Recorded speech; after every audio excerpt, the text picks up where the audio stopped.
Welcome to the new Atlantean society, a high society on high seas. In today's episode, we'll be talking about breath, and we're your hosts, Anna and Jedi Hill.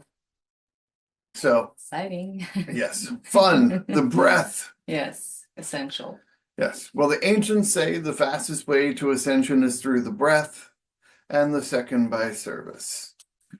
So, while we love the golden rule, serving your fellow man, that's more of a talk for another day. Today is breathing. Breathing. It's so important. All right, my love. Can you enlighten us on just various techniques that you learned and which would be the most effective and efficient for our listeners to implement? Okay, so we're going to blend science and spirituality for some of these things as we go through it. Yes. So first I want to describe the four parts of the breath. You have your inhalation, you have the hold phase at the top, you have your exhalation, and then you have a hold at the bottom. So you have two spaces in between. That's where you're going to get your deeper connection to spirit. And it's really interesting with the different breathing techniques, how those hold points, can be quite transformative. Yes. But we'll start out with the more basic, where we're only going to focus on two of the four parts of the breath, the inhalation and the exhalation. And your big goal for your normal breathing, you're breathing more from your diaphragm, not from your chest. So you don't put yourself into panic or fight and flight. Yeah, absolutely. And you want to make your exhalation longer than your inhalation. So you breathe in for a count of 4, 1, 2, 3, 4, and out for a count of 8, 1, 2, 3, 4, 5, 6, 7, 8. What this actually does is you are stimulating your vagus nerve, which gets you from the fight or flight back to the rest and digest, from your sympathetic to your parasympathetic, or is it from parasympathetic? No, sympathetic from parasympathetic, yes. I switched You got this, love. You get tongue-tied after a while. And as somebody who's actually cut off their tongue and had it sewed back on, fun experience. Yeah, you're very eloquent, yes. So that's your base breath, the in 4, out 8. So what are some of your thoughts you want to discuss on breath? And I'll hit on box breathing and things a little bit later into the video, but. Well, maybe just personal experiences, because back in the day, I used to be myself a chest breather. So I would shallow breath from my chest, right? Instead of my abdominal area. And you gotta, of course, do it a little bit longer. But I do remember that back in the days, being that shallow breathing, I was always in, I wouldn't call it a panic mode, but I was always in a go, go, go, go, go mode. Now I am more of a relaxed and I'm more with a flow, which is the goal for everyone. Because when you're go, go, go, go, go mode, you actually put your whole body in distress and you can become sick, literally physically sick. And when you learn to breathe properly with your abdominal area versus the chest, then you'll have this ability to actually calm yourself down. And instead of reacting to a, I don't know, situation at work, or whatever is happening in your life, you learn to pause, breathe, and slow down and take few cleansing breaths before you communicate with another individual. And it actually, personally, it helped me to become more peaceful as opposed to reactive and just raise my voice, or back in the day I used to yell. Now I was like, no, that's yelling is not my thing because it's throwing my system out of the parasympathetic flow, which is rest and digest, and I want to be healthy. So I learned how to regulate myself with breath, and the communication becomes better with people around you, and your relationships with your loved ones become better because you're not reacting. You're learning to pause, breathe, and several breaths, and then you come down, and then you continue a conversation, which is actually very, very effective for communicating and living your life in peace as opposed to in stress Yeah. and fight or flight mode. And this is one of your, your breath work is one of your best biohacks. Yes. And yeah, there's lots of other things you can do to, we're still, it's an animal body, it's material, your soul with the body, but you still got to treat the body right. So the breath work, is one of your best ways to keep your hormones right, keep you younger longer.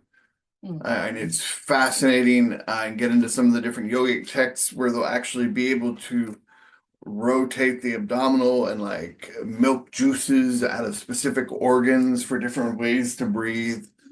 And it's a topic you can spend the rest of your life studying if you really want to. Absolutely. So many, I mean, you can read lots of books and there's a lot of information on YouTube on different breaths, but the basic ones, as Jedi just discussed, is the, Making your your breathing. exhalation longer than your inhalation. In Yes. 4, out 8.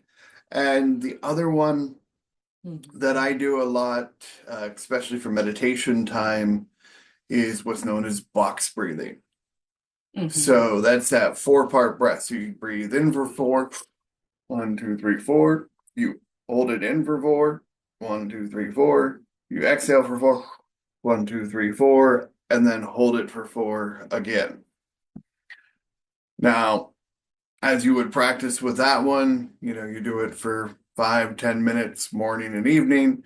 And after a while, you change it to 5 seconds, 6 seconds, 7 seconds, until you can potentially get to the point where you're doing 15-second holds. So you're taking one breath a minute.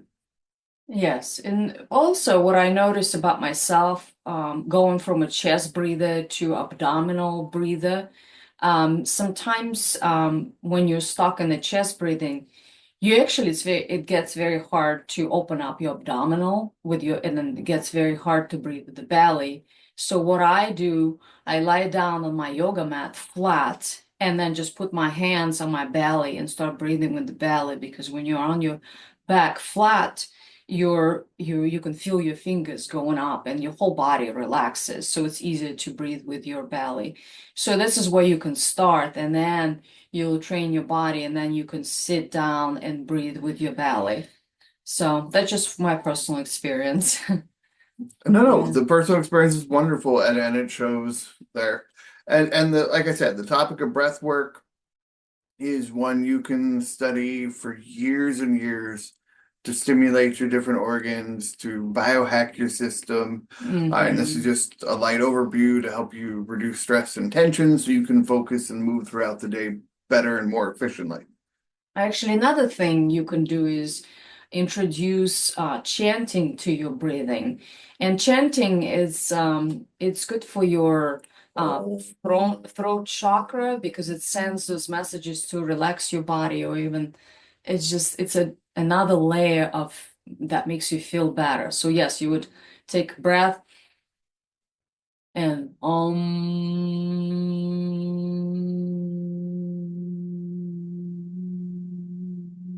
Now, while she's doing that, you can also click the tongue to the top of the roof of your mouth from where it goes from the hard to the soft palate to help connect the circuit Yes. electromagnetically from the front to back of the body. Yes, yes, your backbone. That's right. Yes, there's so many different ways of breathing. And Well, and the way you're breathing, that's where we talked about other videos, having your posture, shoulders back, chest out. Don't worry about sticking out your belly and being embarrassed. Like, breathe deeper. You'll be yes. calmer. You'll be more confident. That's another thing that from learning from the culture, your belly is supposed to be flat, so you would just tuck it in, or even in that 18th century where they used The to have corsets. corsets, right? very unhealthy. No, stick out your belly. I don't care if it's sticking out because your health is more important than your looks. And that's why I had to relearn that programming. I don't care if my belly is sticking out. I want to be healthy and I want to function properly. So I'm sticking out my belly and I'm breathing through my belly and it goes back. So that's just for the ladies. Yeah. Yeah, and when you're breathing properly, you actually find like for guys, your voice will go down a half an octave to an octave. So you're talking in a proper masculine voice. You're not la la la la la, Mm-hmm. sounding like the little beta male, and it just makes a big difference in how people respond to you. Like every aspect, focusing on the breath helps you regulate your emotions. All of your emotions are held within the breath. Absolutely, yes. So when you go back to the prior video, if you're still like stuck on some of the emotional stuff, and realize you can adjust your breathing as you're processing your emotions Mhm. to calm and regulate your emotional state. Another thing, it's just so many different exercises, and what else came to my mind was, for instance, you're communicating with someone and you feel the tension is building up and you feel like you're gonna snap or you just overreact. As I said, you start taking deep breaths, those cleansing breaths that we just mentioned, and you can ask 3 questions before continuing the conversation. Is it true? Is it necessary? Is it kind? If your answer is yes to all of those 3 questions, then you can continue with your thought and you can speak it out loud. If not, keep it to yourself. Just continue breathing until you calm down. Yeah, it's actually a Sufi saying talking about Yes. making sure your words pass through the 3 gates. Yes. So, Thank you, honey. I is forgot it who was the true? name. Is it necessary? Is it kind? Yes. So that's what we'll leave you with today. Thank you. Be kind, speak truth, and speak up when necessary. And breathe. It's Jedi Anna signing off. Peace.